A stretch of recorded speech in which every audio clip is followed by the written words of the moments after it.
Qızlara ən yaxın rəfiqələrimi, musiqiçiləri dəvət elədim.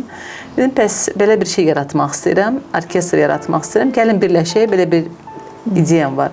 Qızlar çox böyük həvəslə buna razılaşdılar. Biz indi müxtəlif konsertlarda, baxın, indi festivalım olacaq, 2-ci Beynəlxalq Opera Festivalım. Orada da mənim orkestrım çıxış edəcək. Bu gənc opera ifaçılara dəstək olacaqlar, onlara müşahidə edəcəklər. Orada bir gözəl bir Zərif Firxanım var. O da kontrabasda çalır.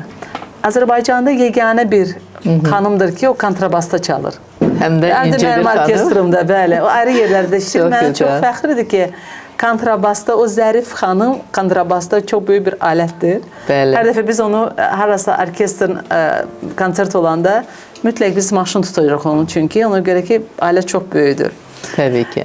Çox istedadlı qızlardırlar, çox gözəl ifaçıdırlar. Müxtəlif konsertlarımız olub. İndi yenə də 2-ci Beynəlxalq Festivalda iştirak edəcəklər.